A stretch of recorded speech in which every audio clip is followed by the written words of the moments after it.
It's one small step for man, one giant leap for mankind.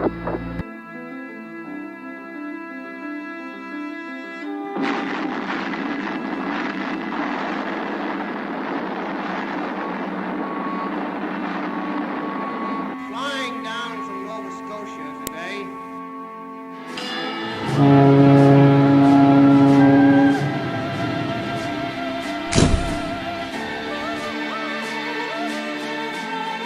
This nation was founded by men of many nations and backgrounds. I have a dream that all men are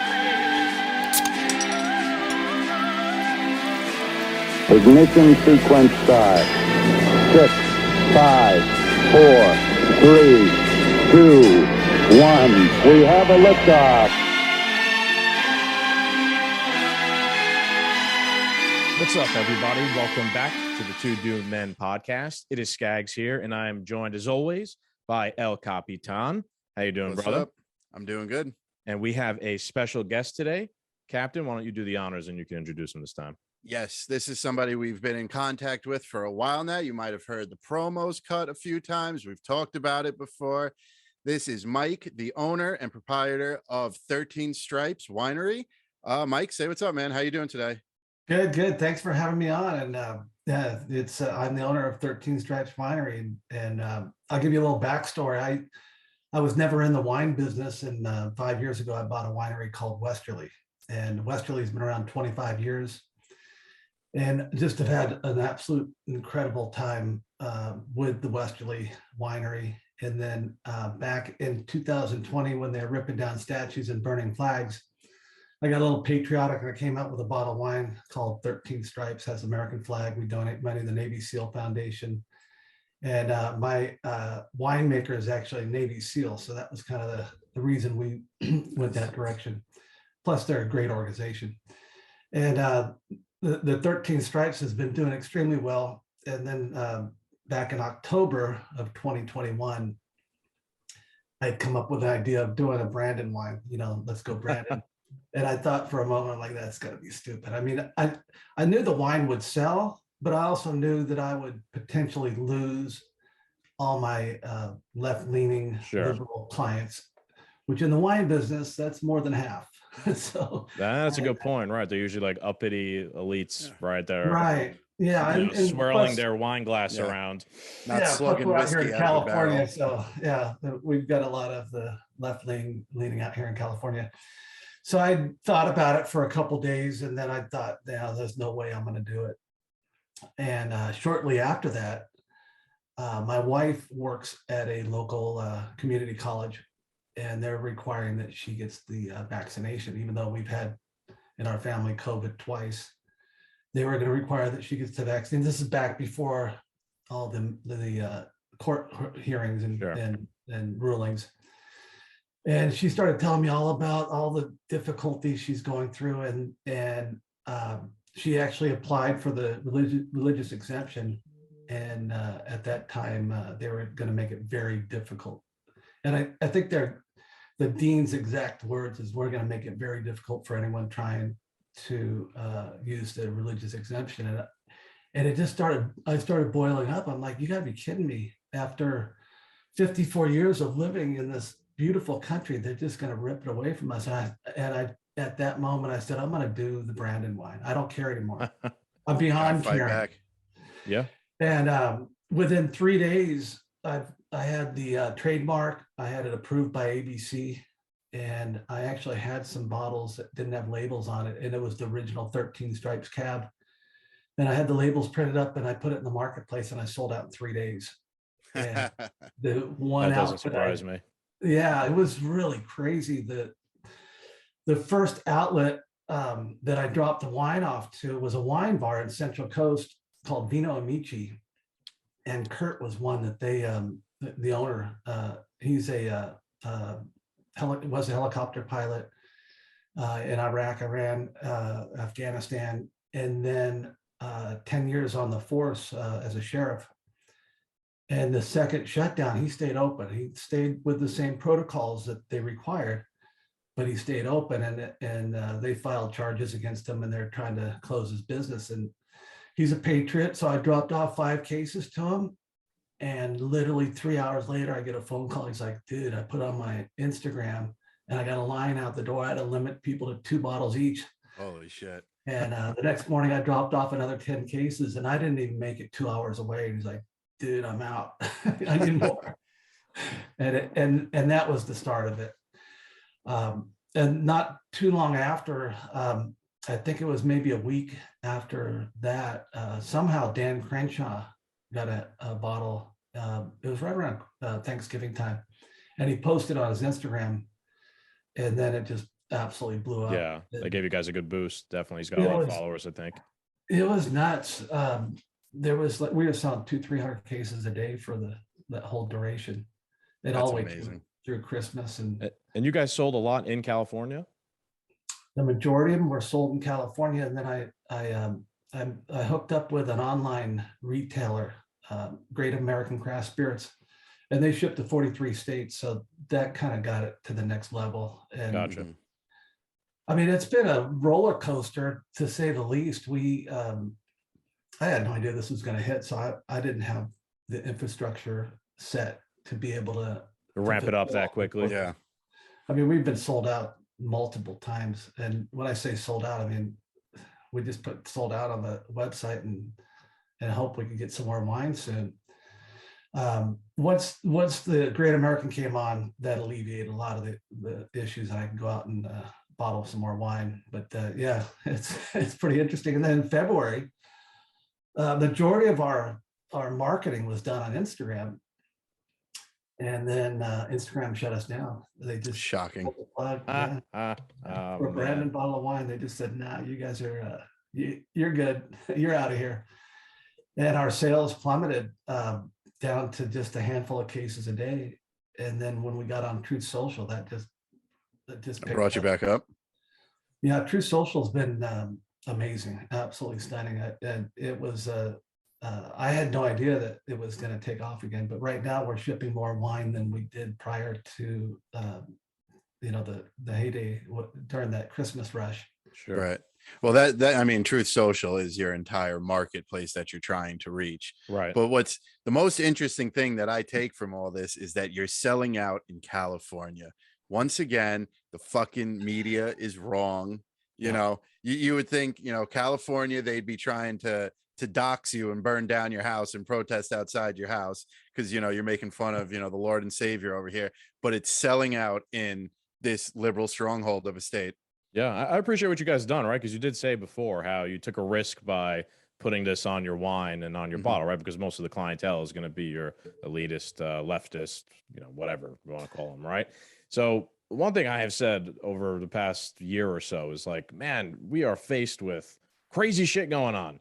Right. You got to sometimes be willing to put your neck out there and at least put your name to things and do something about it, right? I'm on Twitter all the time. It's minuscule compared to what you've tried to do, right? My full name is on my fucking Twitter handle, right? If you don't like me, if you don't want to agree with what I say, I'm right there. You know who I am.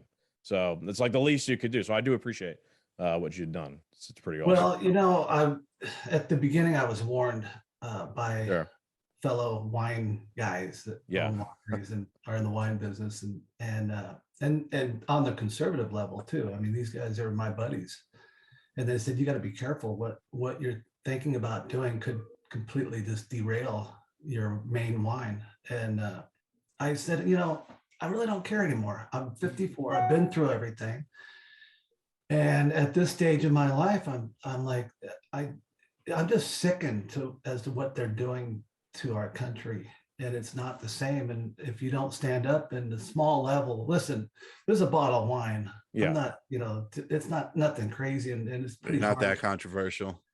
Well, it shouldn't be. And obviously the left, they'll lean on anything to bring you down. But at this stage, you're Skaggs, you're mentioning that you put your name out there and you don't really have a filter and you're not afraid to say anything you want.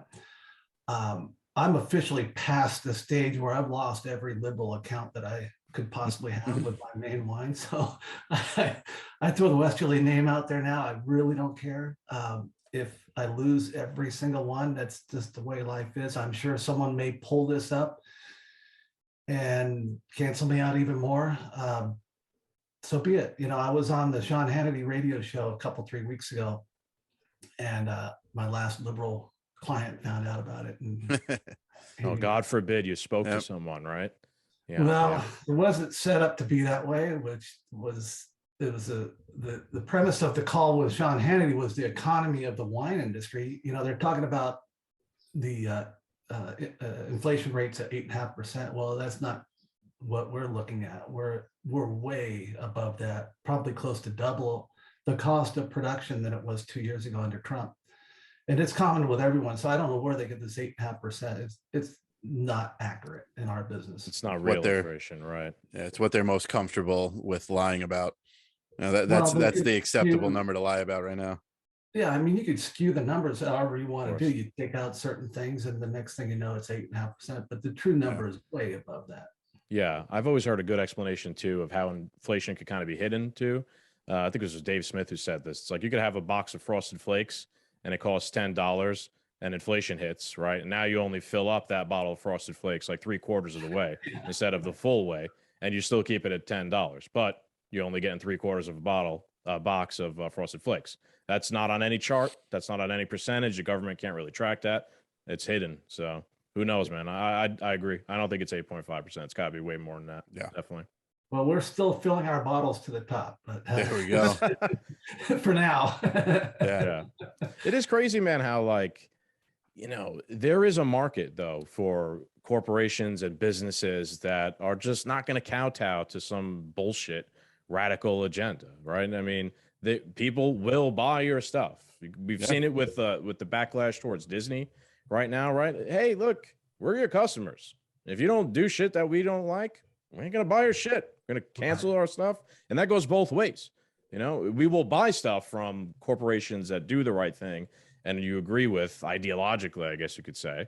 There's a market for stuff like that. So it takes some courage for a business owner to go against the grain, without a doubt. I get it, 100%. But there is a market, man. There is a market. There is a silent. It might be what is it? There's just a silent majority of people, right, that don't say much, but they're there. They'll buy things that they believe in and support. Good. Right. And the novelty of Let's Go Brandon too. Like, Yeah, it's funny. That took off like wildfire. That, basically you started, right when like that hashtag was going viral, you're locking it down on the winery. And it's just like, when whoever came out with the first Let's Go Brandon t-shirt probably sold a ton of them. And here's a wine bottle, which is even cooler than a t-shirt. So I could see how it takes off. And it's funny because, you went against the grain and you succeeded. And, Instagram tried to stop you. You got on Truth Social. You're succeeding even more. It's being done on purpose. Things are positioned this way to seem like there's no hope. But if there really was no hope, if the left was truly that dominant, you wouldn't be a successful businessman right now. Exactly. Right. Yeah. Right. Well, our slogan is saving America one bottle at a time. And I know that kind of sounds a little corny, but it's true. There's so many people that I've connected with, and you guys being two more, that I would never have connected if it wasn't for the bottle of wine. And I've met I've met a handful of congressmen. Dan Crenshaw is an example of posting it, and Ted Cruz and Devin. Devin loves our wine. Matter of fact, I think we were his first post or second post when he went on Truth Social with a bottle of Brandon wine. I wish he'd post it now. He's got 500,000 followers. Right, I posted at the beginning. Yeah. The But rollout of and Truth Social was a little slow. It took a while for everybody to kind of get on there. It's starting to, I mean, it definitely that first month and a half, 2 months was painful, but it's cranking now. And I know they're number one in the App Store. They've been number one for, I think, better part of a month now. And which is another great example of what I'm pointing out here. Like, if everybody truly hates Trump that much, and if everybody's truly this progressive and all this stuff, why is Truth Social number one? You ain't going on there. I'm sure there is, but I haven't seen too many left-leaning, ideologies being pushed out there, maybe in some arguments and stuff, but there's no shit libs joining that. But we're number one in the App Store. The silent majority I'm surprised that they haven't. huge. they haven't like fudged the numbers on the top charts in the App Store and made that not the top app, right? Yeah. Even though it is, because they've done that before with other things. All it takes is Yeah. a few keystrokes, and you could change whatever is in the top charts. You know, they have complete control of that. So that does surprise me. Yeah, man, you're right though, Cap. I haven't seen any real shit libs on Truth Social. Like I'm importing them Yeah. by screenshotting things and posting them on there just so that it's inserted into the conversation. That's one. I do like it. I think it's a good idea. Truth Social, it is a good idea for marketing and business, like you're trying to do. But I think there was something lost without the shit libs. Yeah. Right? Without There's them no to debate opposition and argue to- and whatnot. That's Yeah. part of that's part of arguments Debating. and the spice of life, right? Yeah. You need a Brooklyn dad. You need your enemy. You know what I mean? For you to go back and forth with. Yeah. So I agree with you. Right now, it's so one-sided. You need that a little element to kind of keep it moving. You know. So are you on any network. other social media apps, or did you get banned from anything else, get in trouble from them? I signed up on Twitter the day that Elon announced. Okay. So I've got one post out there. I'm not social media savvy, Fair enough. but it's just myself and my family. So it's tough to do everything. I'm out sourcing wine, making wine. Yeah, I think since October, I've got like 3 days off. It's just Oof. nonstop. Yeah. That's I'll the tell you, life build of an someone empire. who owns their Yeah. own business. Yeah, man. I know what you mean. Like when you own your own business like that, it's every day. I get it, definitely. It's pretty nutty. Yeah. What got you into the wine business originally? Originally, see, I sold a company back in 2017, and I was very content not working, and I had no interest in going out and finding another job or actually doing anything. And a buddy of mine asked me if I want to get in the wine business. I'm like, no, I really don't want to be in any business, and I don't know anything about the wine business. And he gave me a bottle of Westerly. And 3 days later, I was in escrow with Westerly. I fell in love with the wine, drove up, met the owner, and cut a deal real quick, like in 5 minutes. Nice. And that was the day my life changed. I absolutely love every part of it. Not only, the sourcing of wine, production, coming out with new brands. The 13 Stripes was something I thought of in the middle of the night, and I just thought this is going to be cool.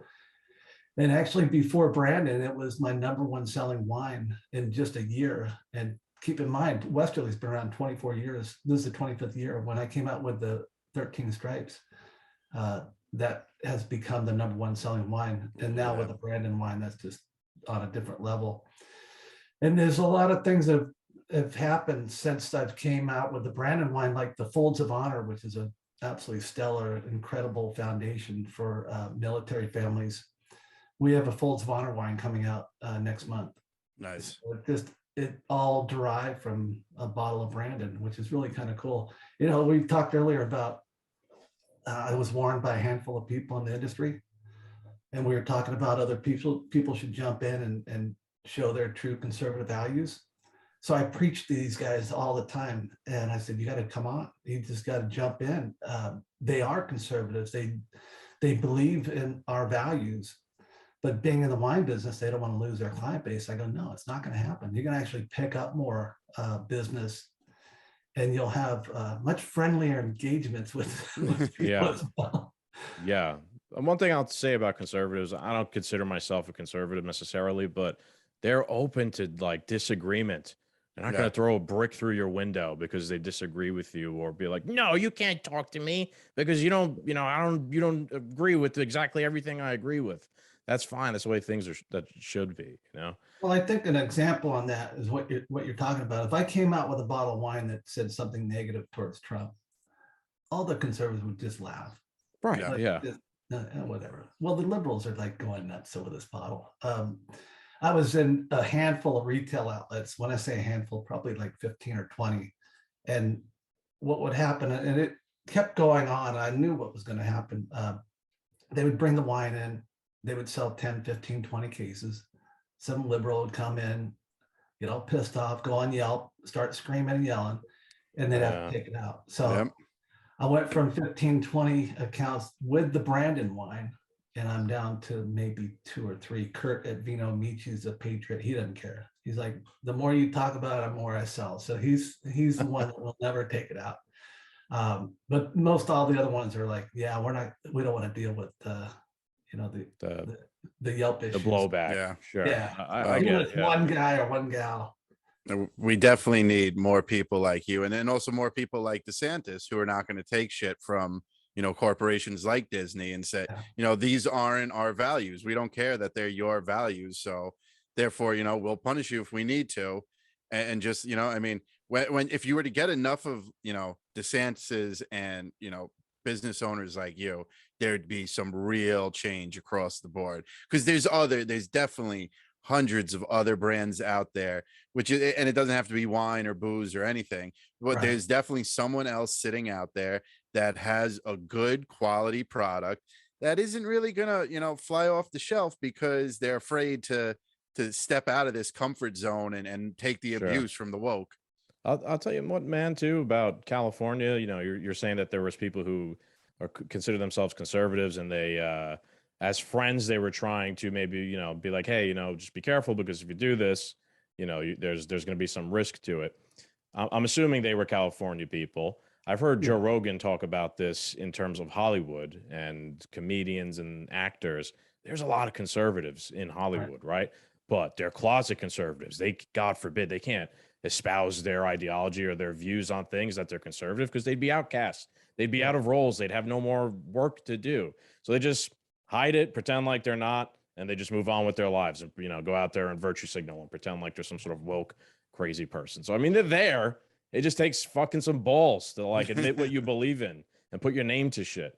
It is just outrageous, isn't it? That, you know, the party, the ideology of acceptance, equality, equity is the most violent, like threatening, menacing, you know, entity that exists. If you don't agree with them, they'll crush you. They'll cancel you. They'll throw a Molotov cocktail through your window. They'll make sure that you go bankrupt and you can't feed your family. I mean, that doesn't sound very tolerant to me. Matter of fact, next week, actually 2 weeks from now, we have a new bottle of wine that we're releasing, and it's called Canceled. That's all it says. Yes. Canceled. I think you should do, you know, a Roe v. Wade rosé. Well, Ooh, that one is that's touchy Yeah. there, Cap. Let's see. That was Yeah, you might burn down a liquor store with that one. yeah, let's stay away from that. That's the one that they come to your house and rip you out and beat the shit Yeah. out of you. I don't want that. yeah. So now that we talked wine, we talked business, let's get into, you know, some politics and stuff. Any topics that have been, you know, chewing you up or that you've been finding interesting or hypocritical that you want to talk about? Well, on the politics end, yeah, I mean, listen, I don't know if it is technically the politics, but the cover up of everything is absolutely stunning. I mean, what they just seem to be able to outright lie, cover things up, and all these people believe it. Mhm. They get on the mainstream news and they actually believe the Hunter Biden laptop was from Russia at one point. I mean, and that went on for months. It's still going on. I think what's even more crazy about that is that how many intelligence agencies verified that it was Russian disinformation? Like well over 10. Yeah. You know, the And they never FBI, even the looked. CIA, the NSA, they were wrong or they lied, right? They lied. This is the CIA. You mean to tell me that me and this asshole right here above me in this box know more than the CIA? No, they're lying to everybody because they want their way. They want their puppets in charge. You know, they don't want, you know, the mean businessman who calls Sarah Jessica Parker horseface. They don't want that. They want someone controllable. So it's wild, man. You're right. It's all a spin, and we all know the media is controlled by, you know, the left, but it's not even media. They're not media. It's just a Propaganda machine. Yeah, that's all it is. Yeah, no, just the other day, Johnson & Johnson gets removed. The FDA removes Johnson & Johnson because it's causing blood clots. To say that 2 years ago, get your show removed. Yeah. You know, people still believe Kyle Rittenhouse killed black people.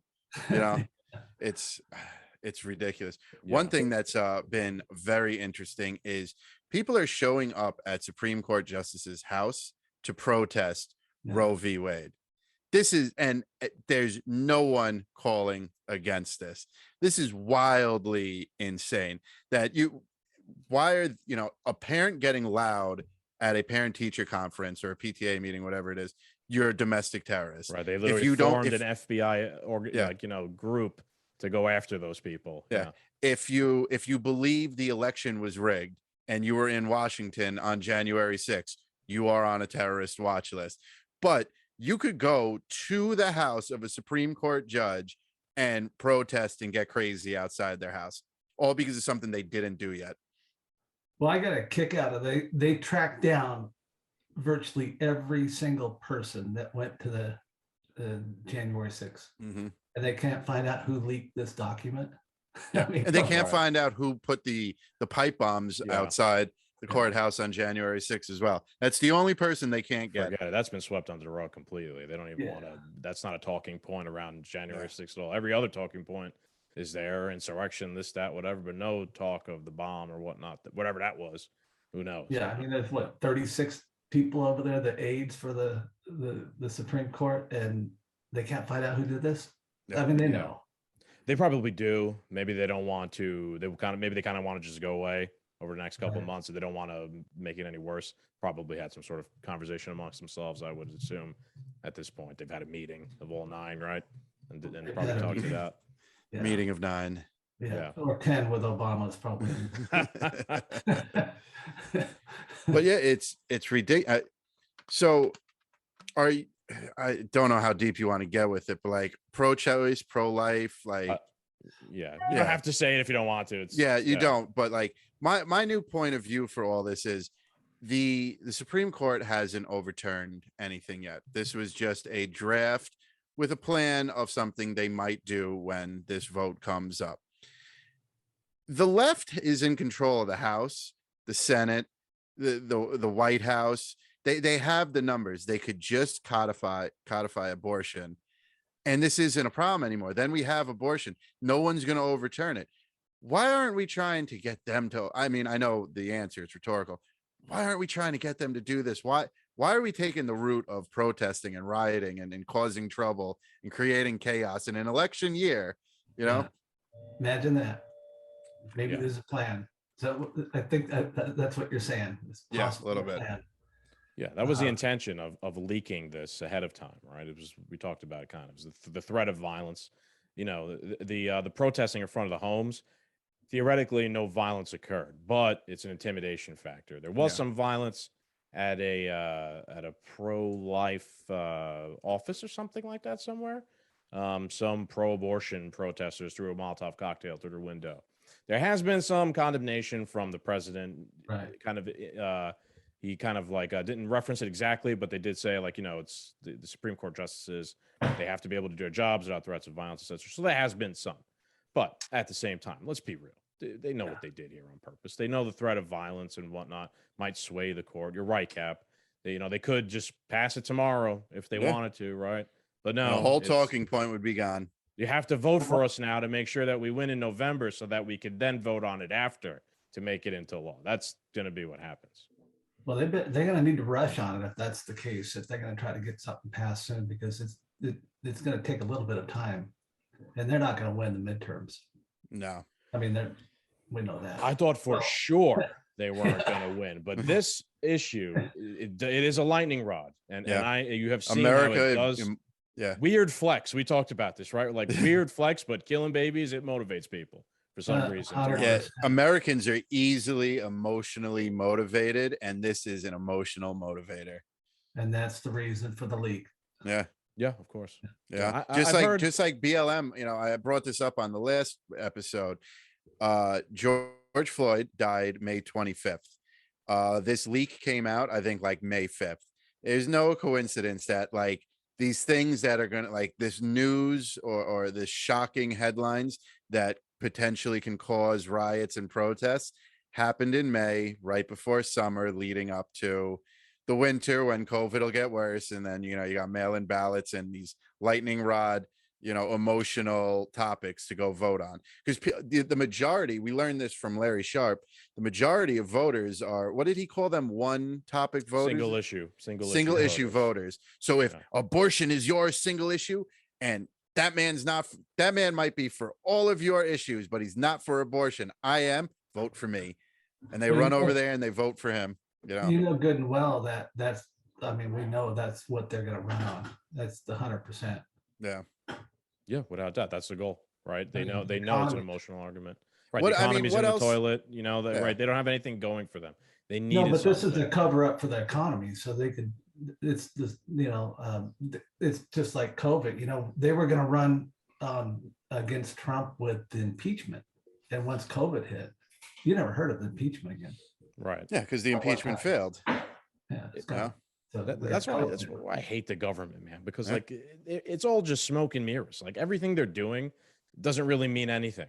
It's just bullshit. It's just I need to win the popularity contest every 2 years. And because if I don't, it's a danger to our democracy. Or what do they say every time? This is the most important election in your lifetime that you have to vote for. Every 2 years, say same fucking thing. I think it might be true this time, though. I really do.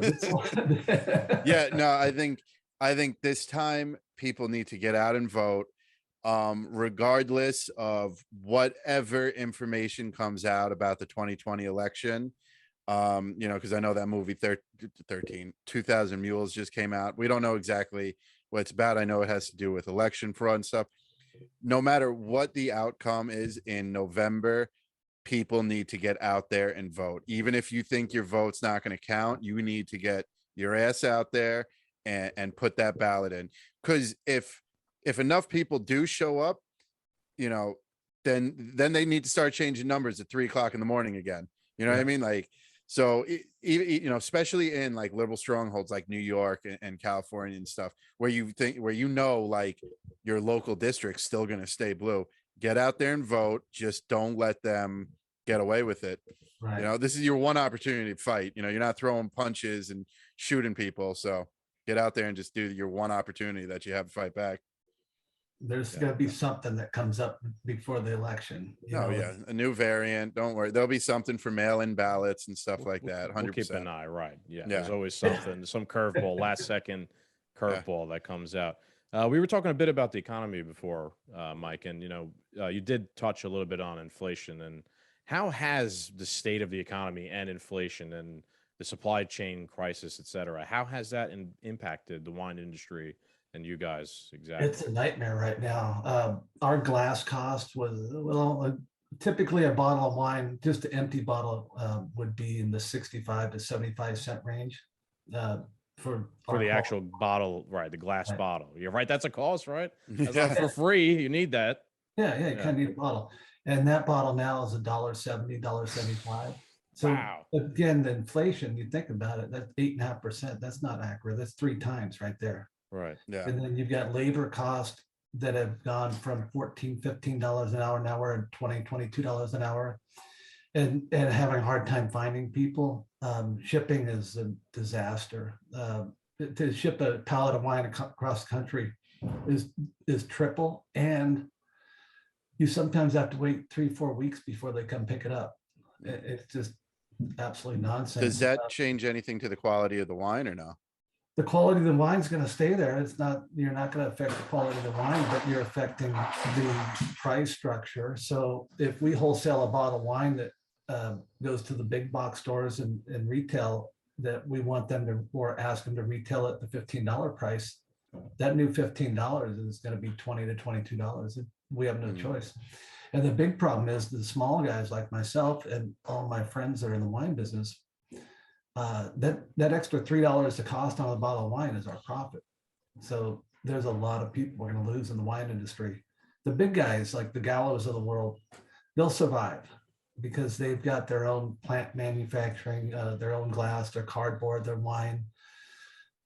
They've got a machine that they're running, and they'll survive. It's the small guys we're going to lose. We're going to lose a lot of family wineries, small family businesses that just, it's impossible to absorb that $3 or $4 a bottle cost and try to keep it in that retail price that makes sense.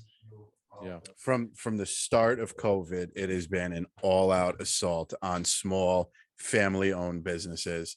I mean, whether you think COVID was planned or not, whether you think Biden's destroying this country on purpose or not, between the lockdowns and the rising cost of inflation, it has just been 3 years of assaults on small business owners, and it's incredible. Yeah. Well, we here's see. the thing with the wine industry, and a lot of other industries are in the same boat.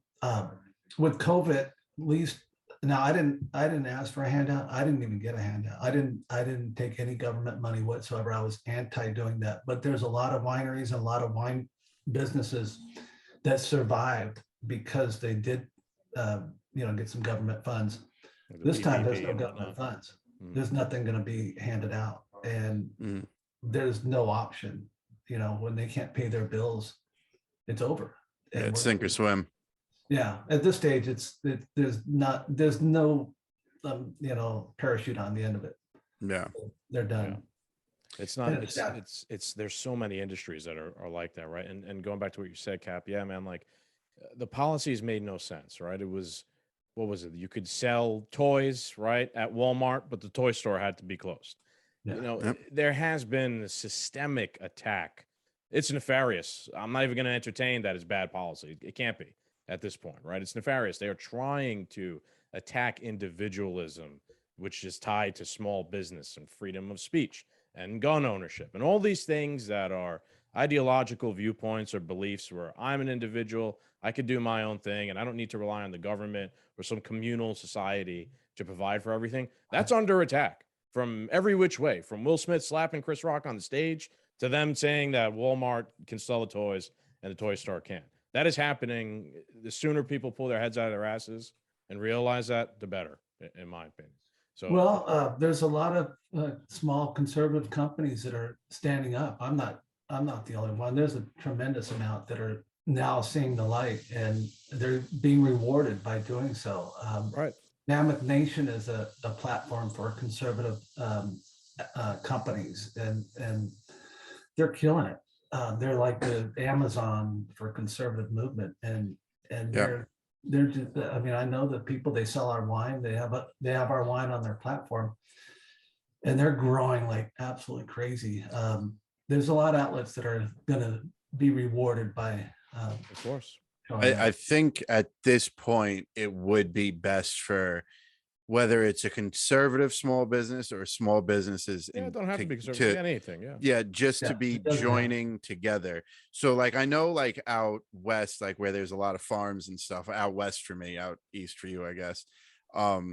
Where a lot of family farms were starting to fail because of all the big farms coming through and buying up everything and the price is going up and stuff.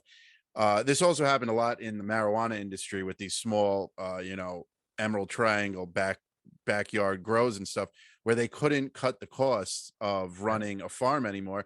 So several family businesses grouped together to make one big business. I think we're going to need to start seeing a lot more of that. And just it's like this, this other Amazon platform that, that you were just talking about. What was it called? Get their name out there Mammoth again. Nation. Mammoth Nation. Yeah. We need to see more stuff like that. Next week, we actually might have somebody that you might be interested in meeting coming on next week. Jeff from Sons of Liberty. What is it? Discount? Yeah. Sons of Liberty. Yeah. He was on with us on episode 127 when we were at the brewery. He was in and out of all those parts. He awesome. He has a company that does promotions for small veteran-owned American businesses. You're a veteran too, right? I'm not. No. Oh, okay. Yeah. Okay. So he does small American businesses and stuff like that. And when you join the Sons of Liberty, so if if I owned a hardware store and I was part of Sons of Liberty and you're a contributing member, you get a discount for shopping, being a member and shopping at my hardware store. So, there's companies out there that are willing to promote freedom loving, American companies like this. Yeah, man. Vote with your dollar, right? I'm a believer in, like, if I'm going to buy something, I want to buy it from someone who cares about society, like, and cares about freedom and whatnot. Like, I don't know how much like GM and the American car companies really believe in that shit, but I still to this day will only buy like an American car, right? Yeah. Because the way I see it is that is an American worker in some plant in Michigan or probably even Mexico. I mean, at least it's on this continent where the car is being made. I mean, it's better than somewhere else. Well, there is purchasing power. Like, there's power in your dollar. You should try and everywhere you live life, like, you should try and keep that in mind, whether it's your car or whether it's like a pair of shoes. Like, there is power in your dollar. I don't buy Totally. Nike anymore. Yeah. Well, bringing up Made in America. So this is my 13 Stripes original bottle with There we a go. kind of American flag on it. It took me 6 months to locate some American made glass, but this glass is made here in America. I could not we go. conceivably put an American flag on a bottle of Chinese glass. I just couldn't do it. Yeah. And, Fair and enough. China controls the glass market, United States. They own 95% of the market. Wow. And that's why we're paying $1.75 a bottle right now. They completely manipulated the market, and they're good at it. They're really good. They call it the COVID caused the issues with the supply chain. They could have ramped it up anytime they wanted to. They just wanted to hike the prices up and control the market. Of course. Bottom They're line. doing that again right now in Shanghai, right? They have an insane COVID zero policy. I think it's in Shanghai right now. More where, people. like, they literally think they don't think. They know they're not going to get COVID down to zero. That's impossible. So they've just shut everything down. The ports are tied up again. It's a disaster. Everybody can't go to work in Shanghai, right? So it's just a mess, right? It's being done nefariously. Maybe we kind of talked about this with Zach. What were they, what are they trying to do? But there's got to be that supply chain. They want to keep the supply chain fucked, without a doubt. The food shortages are coming. And I was going to say, like, with all these shortages, like, have you seen ingredients and stuff for the wine, or wine itself get harder to find? Like, Grapes. Other wineries, like, are they struggling like to get everything they need to produce the wine on top of a higher cost? Well, there's a lot of dynamics in the wine industry as it relates to the actual wine itself. We go through, we've got drought. That's an issue. We have fires that cause a lot of problems. Prior to COVID, there was a glut of wine on the market. And during that whole shutdown, the wine was consumed in massive quantities. Yeah. So people started drinking. Yep. Exactly. So there was more wine consumed in that year than in the history of wine. So now we have a little bit of a shortage. So our juice cost has gone up, just like everything else. So, I'm saying we get squeezed by every level in the wine industry. But, right. Supply and demand, the law of supply and demand. Yeah. Yeah, it's definitely a challenging business, but it's a rewarding business. We love what we do. We do it for passion. We do it for love. We want to make a living out of it. And that's pretty common with everyone in the business. You don't get in the wine business because it's going to make you rich. You get in the wine business because passion and love. That's the American dream, right? Yeah. Pretty much. I think so. I'm living the American dream. Yes, you are. And I'm even living it more now that the Brandon wine came out, because I could share my values and I don't care anymore. Yeah, man. That's the way to do it. So you said you had a new wine coming out. You want to tell us a little bit about that, or if anything like for the future that you're hoping for 13 Stripes wine? Yeah. So the Folds of Honor is a military foundation started by Colonel Dan Rooney back in 2007. And they take in donations and utilize it for educating fallen heroes, daughters and sons of fallen heroes. And they grant them scholarships, and the organization's phenomenal. They don't just hand out, a scholarship for 1 year. They actually watch that child go from junior high, high school, and all the way through college, and they graduate them. So it's a long process, and they've had a tremendous amount of success. So when they had seen my 13 Stripes and then the Brandon wine, they called up and asked if I'd partner up with them on a bottle of wine. And we have a Chardonnay, Pinot, and Cab coming out that specifically has the Folds of Honor label on each bottle. And then we donate $1 for every bottle to the Folds of Honor. Dan Bangino is a big supporter, so is Sean Hannity. And a lot of it's a really well-run foundation, and it's a 4-star foundation as well. So that's the top you can get. That's awesome. I'm all for that sort of stuff, like supporting veterans, people who make that decision to put their life on the line to defend our country should never be taken lightly. So anything that helps them. That's why I'm so passionately anti-war. It's because we should never be taking these people, their sacrifice lightly and just throwing them away for nothing. It should be the complete last resort that we ever use to put someone's life in jeopardy. So I'd rather support them than child groomers over at Disney. Yeah, it's an easy choice. Yeah, I'm on the same page with you. I'm totally anti-war and have absolutely no interest in sending kids off to fight these battles. And now looks like we're going to be in one here. We're in one any day.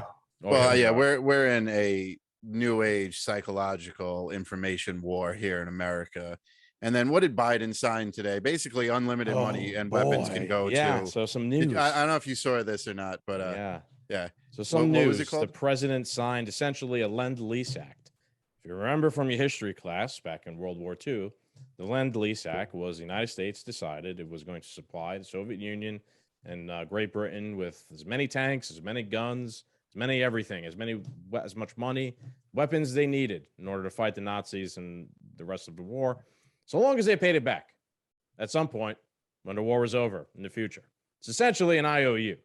So the President Biden has signed an almost identical agreement to that with Ukraine, essentially clearing the roadblocks for any more aid that's going to go to them.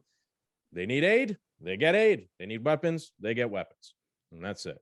It's wild, right? Because when does Russia be like, fuck you? That's an act of war, right? We would have won this war easily had it not been for all your javelins and all the money that you're pumping into Ukraine, right? How long until you push them over the limit? It's like the line has been blurred. Is that an act of war? In my opinion, it kind of is. Imagine if Russia was funding fucking some country that was invading, imagine if we were invading Canada for some reason, right? And then Russia was sending ballistics, money, javelin launchers into Canada. We'd be like, hey, what the fuck? Get out of our business. And we probably attack them, right? It's just wild, man. I don't know. What do you guys think? I think it's leaning that direction pretty soon. I mean, kind of going that way. Yeah, it's a proxy war that the American people are footing the bill for. Like I said today in the group text, I was like, at this point, like, I get it. Like we're all anti-war here, but I was like, just send men over. It'd be cheaper at this point to just send American troops over to fight the war for Ukraine. And let's not get it twisted. The CIA is already over there doing it. Yeah. You know what I mean? There's American boots on the ground, and there's no way you're going to tell me otherwise. Deniable assets. Yeah. Yeah. Yes. Yeah. I've actually seen stories of British troops are there training Ukrainian soldiers. I mean, man, like one Stry rocket from Russia hits a base with a bunch of British troops in it and kills them all. All right, is that World War III? Who knows? Yeah. It's just like why? I mean, that may be the trigger right there. Right, could be. One thing I think is really interesting, Mike, is I feel like conservatives, not all, but majority of them, have gone from the war hawk party to the anti-war party, and in a short period of time. I don't think it's ever happened before. No. Right? There have been lessons learned. Like you could look at Tucker Carlson. Right, it's amazing to see how he went from being one of like the biggest proponents of the war in Iraq to being like, I fucked up big time, and admitting it like on camera to his highly rated television show, the most watched one ever. And he's like, no, we were wrong. This was fucked up. And now he's completely against war. What do you think about that? How I think it's just wild. I don't know. What are your thoughts on conservatives kind of becoming the anti-war movement along with libertarians and liberals becoming the war hawks now? Complete 180. Well, first of all, Tucker loves our wine, by the way. He doesn't drink. He loves the Tucker's I'm starting to find out Tucker's a bit of a party effing animal. He does the dip, the SoCo dip and stuff. Yeah, he's a wild guy, man. Yeah, he's a true hunter and fisherman too. So he's good. I think with what we went through with Afghanistan and the 22 years we were there, most Americans, I would imagine, are just tired of war. Yeah. And I think if you went out and polled all the Americans and said, do you want to go and be in Ukraine and start dealing with Russia? I would think it's in the 90% have no interest in being there, but it's our politicians putting us in that direction. Yeah. For whatever reason, is it power? Is it the money. They always say follow the money. And I was listening to the radio this morning, and they were talking about the javelins. They can make like 250 javelins in a 6-month period or some number, and they're gearing up to triple that. I'm like, there you go. Oh, there it is. Yeah. Yeah, it's all the money. What was that? What was There's that always movie? money for the military contractors. What was that movie, Cap, with is it Jonah Hill? It was War Dogs. Oh, War yeah, Dogs. War Yeah. Dogs, right? And like when the movie starts, I suggest everybody watch that. And it shows you like an American service member and like the cost of everything that's on him. It's a lot of money. There's a lot of money in that business, man. So yeah, if there's, I was trying to explain this to Shane actually the other day. It's like, look, man, if there's no war, there's nothing to sell. Who's Yeah. going to sell? There's no bullets. There's no missiles. Yep. There's no body armor to sell, right? No market. Right. There's no Yeah. market, right? You're creating a market for you to Yeah. sell that stuff. What's horrible about it is it's a market you're creating Death by and violence. death and killing people, Right. right? I mean, what's sad, for the Ukrainians is that they're being used as fucking cannon fodder for some proxy war against Russia that no one's going to win, right? And Yeah. neither side is going to benefit from it. Normal people Right. won't benefit from it. It's wild. Yeah. So as we're getting kind of towards the end here, Mike, I hope you want to participate in this little new game that we have called Tweets of the Week. And it's really just funny, hypocritical, thought-provoking tweets that Skaggs and I have found through the week. We laugh at them, we point out the bullshit, give a little point of view of how you feel about it, and we move on to the next one. You cool with that? Yeah. Although I've been on Twitter for one post, so Okay. That's all right. Yeah, no, we're it's- just reading other people's posts. Yeah, we're building it in, being that Twitter might possibly become a free speech platform again. So I figure and there's a lot of funny, crazy shit on there. So I got two this week. One is a crazy one, and then one is a really good one. They don't have to be just crazy shit like we said last week. It could be like really well thought out, interesting tweets. So I will bring this up. Let me share this. This is from Maze, and it says the Minister of Truth clears something up for us. This is a video. There's already this idea, this allegation that there is anti-conservative bias on the platforms, even though there has been study after study proving, in fact, that often it's liberal voices that are being silenced, particularly minority voices on social media. So I think we're going to see more allegations of that. There's already this idea. So it's not conservatives that are being censored. Yeah. No, it's liberals. They're the ones being censored on Twitter and on social media. Yeah, I had actually seen that somewhere on one of my feeds, and my first reaction was serious. I mean, that was funny. Yep. Skaggs, that was actually the video I sent you earlier this week. Was it? Yeah. So There we we go. found the same one. Well, let me ask you this question on that. Does she believe that? I can't imagine Yes, she does. I think so. Yes, I think when you are chosen as the minister of the propaganda, agency, you have to believe it. How do you pull off that job You without can't believing believe it?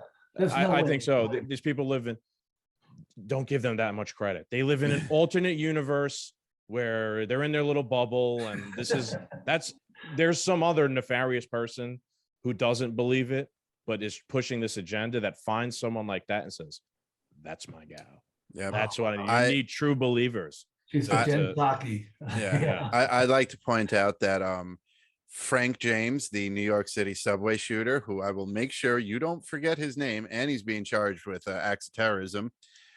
He had 400 videos on YouTube praying for the death of white people. Racist rants. Yeah. Racist against black people too. It wasn't just white people. Racist rants calling for violence, death, and killing. YouTube didn't do shit. But if we have our buddy James from We the People on the show on here, we'll get another strike from YouTube. So and if you put that on Instagram, guess what? Yeah, and they'll take it down. Mike, If that was Trump's blood wine, Trump's blood Chardonnay, Instagram would be promoting it for free for you. They'd be reaching out to you. Yeah, they would. Yeah. Mike, what was the reasoning they gave you that they banned you because of the wine? Like, what was? I know it's all bullshit, but just entertain me. What was the reasoning, or why? Why did they ban you? Well, I got noticed the first time I posted, and it said it was against their community guidelines, but it doesn't give you any insight what those community guidelines are. Right. So about 3 days later, I posted another picture of the Brandon wine because not going to tell me no. Right? And I got the same thing back. Said against community guidelines. They took the post down. They didn't take my site down or my page. Sure. And then there's a girl in Tennessee that posted a picture of the Brandon wine. She's holding it. And she lasted 15 minutes and her post got taken down. And I think she had 150,000 followers. And that was the one that kind of triggered me. So I put her picture next to the comedian holding Donald Trump's head. Oh, yeah, that's right. Kathy Griffin, right? Yeah. So I said, the picture of the girl holding the bottle of wine is against community guidelines, but this is fine, right? Right.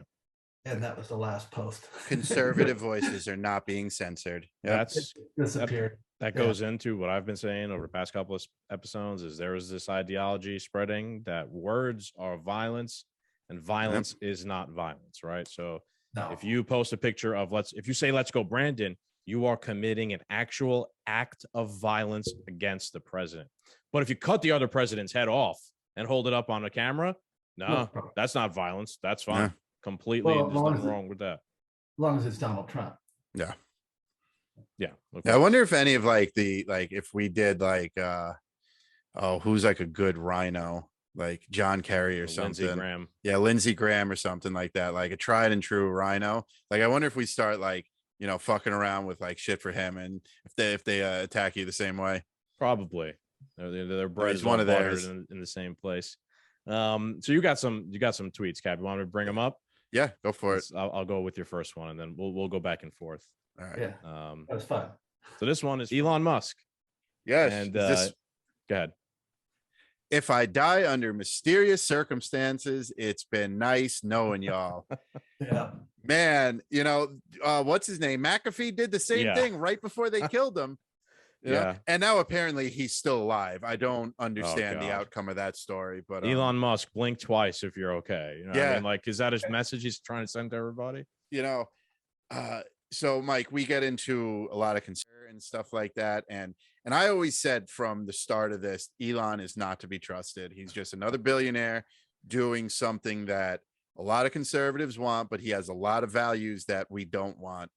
I'm starting to think the conspiracies might have a little something that he was working with the World Economic Forum. He got in some type of trouble, got flipped, was forced to buy Twitter. And now he's going on his little, he's been having a lot of fun on Twitter. I got to say, it's been very enjoyable, but this is going to come at a price. There's going to be a cost, for doing all this, and they've killed people for less. It's interesting to see what's going to happen. The left loved Elon for many years. Buy his Teslas, go electric. Yeah. So I was thinking about getting a Tesla myself, and then they're cool. Yeah. Well, my idea is to make national news, and I was going to wrap the Tesla with "Let's go, Brandon." Fuck, you are a marketing genius, man. Go for it. Yes. Put a little "Two Doom Men" bumper sticker on the back just for us. No, do that the whole thing wrapped. Let's go, Brandon. And it's kind of a takeoff to what the real meaning is. It's to the left, basically saying "Let's go, Brandon" to them.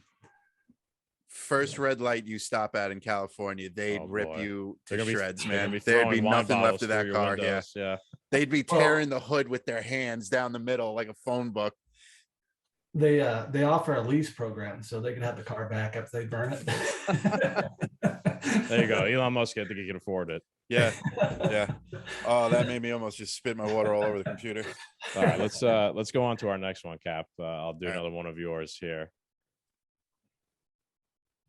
Go for it. All right. From our good friend, our buddy, Zach, the unfit statesman. Zelensky tells Vladimir Putin men can't have periods. Biden administration is reportedly rethinking support for Ukrainian resistance. Boy, I had a good chuckle. Lend-lease deal. It's done. It's over with. Yeah. If we don't have genderless bathrooms in Ukraine, that's it, man. It ain't a battle worth fighting. Let's put it that way. Well, Jill went out yesterday. She got more balls than fucking Joe. Joe Biden's fucking golfing in Delaware on Mother's Day while Jill Biden's over in Ukraine. You can't make this up, can we? I mean, you want to talk about who's people. Good. You want to talk about who's doing the heavy lifting? You want to tell me Joe's not a fucking puppet? Give me a break. Well, they ran out of people to send out there. Kamala couldn't do anything. So Kamala can't do anything standing upright. You know, fucking. They had a U2 concert out there, a full blown concert in the middle of a war zone. I was just gonna say that since the Russian column has left the Kyiv area, right, and they've gone back, I think, to Belarus. Now it's Kyiv is the hot spot, right, to go and take a photo op. Look at me, I'm the new Churchill. You know, I mean, like marching into the wars. The place is safe. It's not an exact war zone at the moment, right? The Russians have left. So it's the place where you go and you put on this show that you're this badass. I remember the first one to do it was Boris Johnson, and I was laughing about him like walking around in the streets. What a clown! Yeah. The funny thing about Boris Johnson and Zelensky was like Zelensky's in military gear, and he's way clean. He's been battling in a war, shooting people, and he's better put together than this fuck from Britain. What's his name? Boris Johnson. Yeah, Johnson. Yeah, he's a clown, dude. He made me laugh a couple months ago too when there was a stabbing or something in London, and he comes on the TV camera dressed in a police uniform. He's he's essentially the president of the country, and he's literally kitted out in police gear. I'm like, oh, he's a policeman now.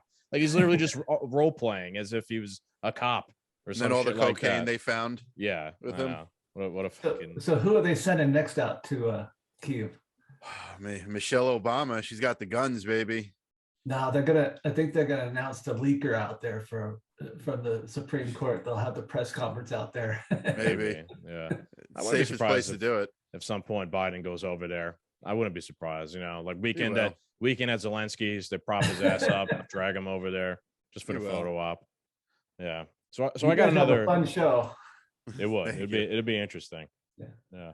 I got another tweet here. This one is a good one, right? And this is from one of my favorite podcasters, Liberty Lockdown, with Clint Russell.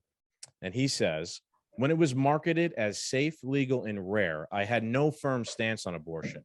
When it became, I'll vacuum them out as often as I damn well please, and you can cry about it, I started to reconsider my impartiality. The psychotic pro-choice crowd did this to themselves. He goes on to say, there's more. He had a great string. Yes, this is a great string of tweets. He goes, when it was, the government should have no say in whom I marry, I was with you.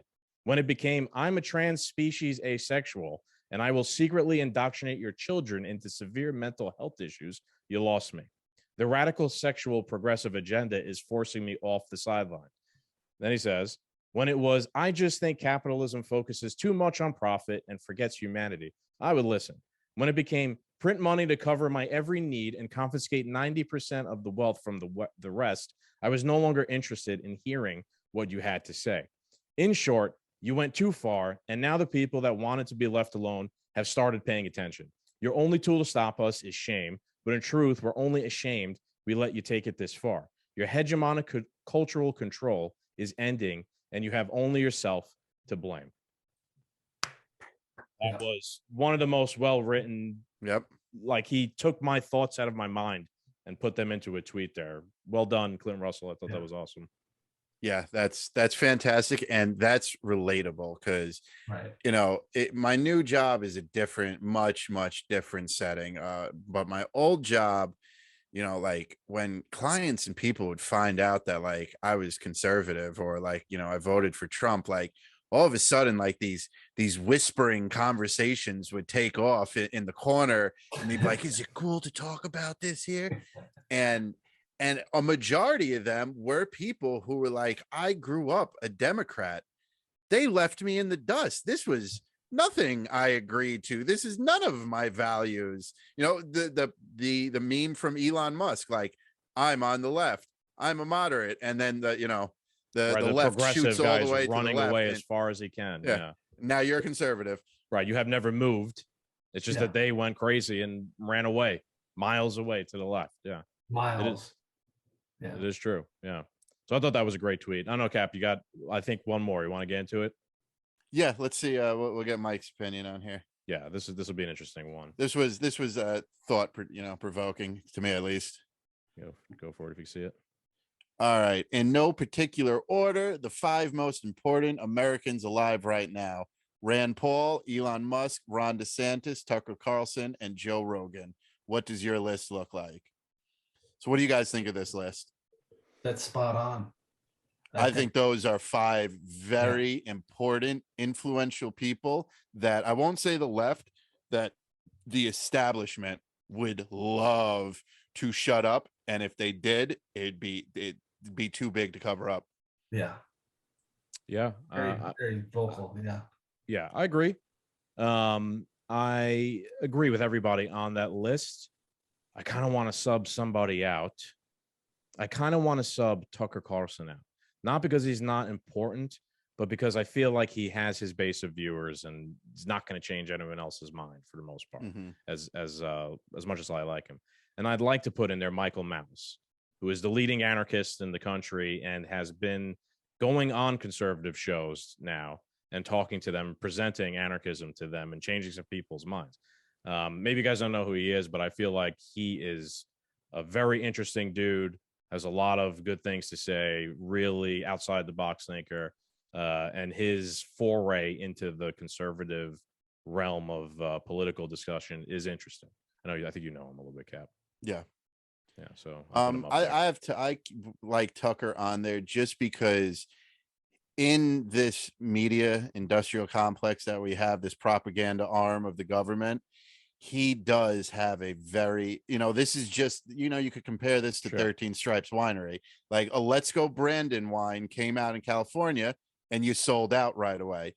There's no surprise that this guy talks the way he does. And yes, and I get what you're saying. He has his base, and you're not, Tucker Carlson isn't going to be the one to bring people on over from the left, but he's winning the game of, media, primetime media. Yeah. And he's beating legacy corporate press. Yeah. He's beating the legacy corporate media at every turn. So there is value in that.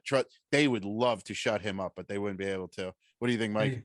And he's doing it with all the attacks coming at him all consistently.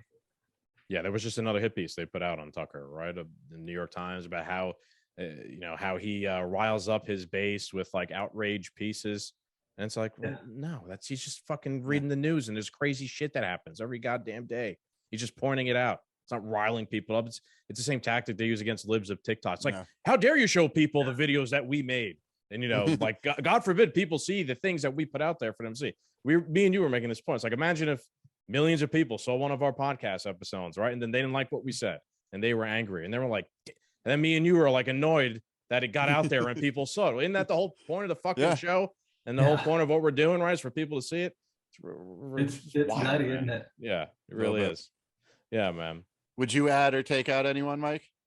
Well, Trump needs to be on the list. I was going to say he's partial to that. Curiously absent. Yeah. I think he doesn't need to be on the list. Everyone knows what's going on, but he would be the top on it.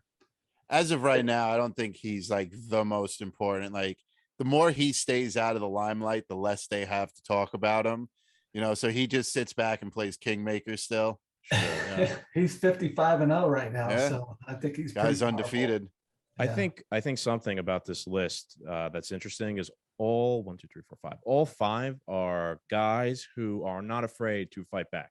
Yes. Right. We've seen Rand Paul up there with Fauci grilling his ass and calling for abolishment of like state programs and things like that. Elon Musk obviously is doing his thing with Twitter and opposing the machine. Ron DeSantis, don't always agree with everything he's trying to do, but boy, do I respect him for using More the power. Republicans need to be like him. Using the power of the state to fight the state, right? Yeah. I give him credit for that. Tucker, everybody knows, like you said before, you made a great point, Cap. He's on the legacy media, trying to tell his, winning and telling the truth about a lot of things. And obviously Joe Rogan has the most watched show platform of anybody right now. And he's not even trying to necessarily fight anyone or do the wrong thing, like trying to be mean or whatnot. He's just being himself, and the truth is a weapon in a sense, right? And being honest is a weapon that's being wielded by Rogan. So in a sense, he is fighting back, but he doesn't think of it that way. It's just, I'm just going to have open, honest conversations with people and everyone's going to watch it and we go from there. So wouldn't mind seeing James O'Keefe on that list as well. I was thinking Jim Jordan too. Yeah. I mean, that list should be maybe 10 deep instead of 5. Oh, there's definitely other people out there. And you're right. James O'Keefe's definitely one of them. He's exposed, he's doing God's work. It just, they say he's right leaning, but this is what he's exposing, if there was a corrupt right-wing organization that a whistleblower came on, came to him with, I don't think he wouldn't not run it. If they were doing something truthfully wrong, stealing money or lying, Mhm. Yeah. So Yeah, I think one of the people he exposed was a politician who was running on pro Second Amendment, pro gun rights, but then like got caught in like a backroom talk. He's like, yeah, no, we're getting rid of all the guns. I'm just saying this for the votes. You are correct, right? I remember that there was a Republican, right, and they outed him, right, for saying, they got him in one of those classic where like they take Tinder you out to dates, lunch, Tinder dates. I mean, I don't know how people fall for that shit to this day. James is not discriminatory. I mean, he'll go after anyone if there's some corruption, and it just happens to be more on the left than the right, so it's easier to find. He's a muckraker, right? I think his name is the book, American Muckraker. Yeah, definitely. All right. All right, so Mike, shout out everywhere. And I know you don't have a lot of social media, but give us your website. Where can people find you? Where, your social media handle, whatever you want to give the people so they could. Yeah, thank you. Obviously 13stripeswinery.com is our website. And then we have the True Social. So it's 13 Stripes Wine at 13 Stripes Wine on True Social. That's pretty much the only place we're at. I've got a little Twitter feed, but again, I've got one post up there, but good. Sign up on True Social or go to our website, and it's been fun. It's been amazing. Definitely has.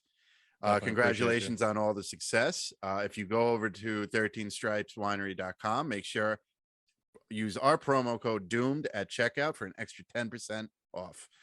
Mike, thank you so much for coming on, man. It was a pleasure. It was great meeting you. Great talking to you. Everything. You guys, I really appreciate it, and what a fun show. I'll be watching. Thank you. Thank you. Thanks, guys.